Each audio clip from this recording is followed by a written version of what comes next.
प्रधानमंत्री नरेंद्र मोदी 24 घंटे के अंदर एक बार फिर तेलंगाना पहुंचे। उन्होंने मंगलवार को सबसे पहले सिकंदराबाद के श्री उज्जैनी महाकाली मंदिर में पूजा अर्चना की। इसके बाद उन्होंने संगारेड्डी में 7200 करोड़ रुपए के प्रोजेक्ट्स का इनॉग्रेशन किया।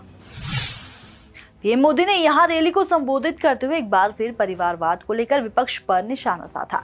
पीएम ने कहा कि पता है ये लोग मुझे गाली क्यों दे रहे हैं, ये मोदी उनकी आंखों में चुभता क्यों है। उसका कारण है मैं उनके सैकड़ों हजारों रुपए के घोटालों की पोल खोल रहा हूं।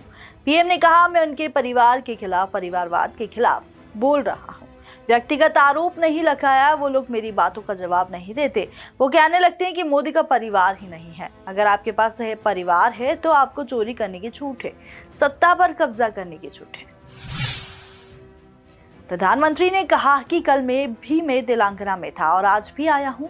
इन 2 दिनों में 63,000 करोड़ रुपए से ज्यादा के प्रोजेक्ट्स का शिलान्यास और लोकार्पण हुआ है। आप भी जानते हैं कि मोदी जो कहता है वो करके दिखाता है।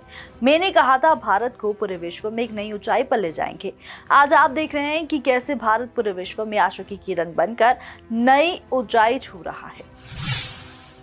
मोदी ने कहा आज जब मोदी आपसे और आपके परिवार को दी गई गारंटी को पूरा करने में लगा है तो कांग्रेस उसके साथ ही मोदी को और मोदी के परिवार को गाली देने पर उतर आई है। इसका कारण है क्योंकि मैं इनके सैकड़ों हजारों रुपए के घोटालों की पोल खोल रहा हूँ। मैं इन लोगों के परिवारवाद के खिलाफ आवाज उठा रहा हूँ। व्यक्तिगत आरोप नहीं लगाया। प्रधानमंत्री ने कहा मैं सही कर रहा हूं या नहीं।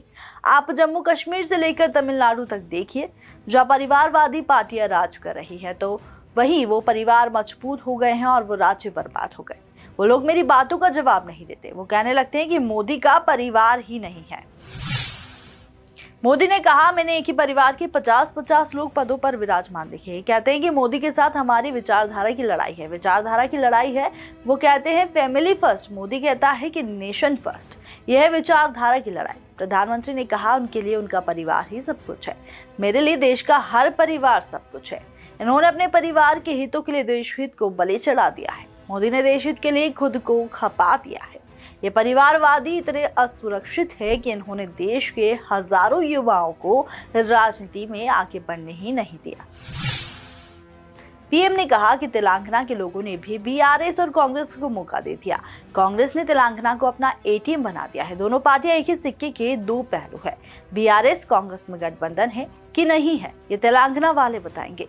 दुनिया को ये पता है कि दोनों के बीच घोटाला बंधन बहुत मजबूत है। घोटाला बंधन सारी दुनिया जानती है। और फिलहाल अभी के लिए इतना ही। नमस्कार, मैं हूं परिधि। कल फिर हाजिर होंगे दिन की बड़ी खबर के साथ। तब तक के लिए बने रहिए मधुभाषी के साथ।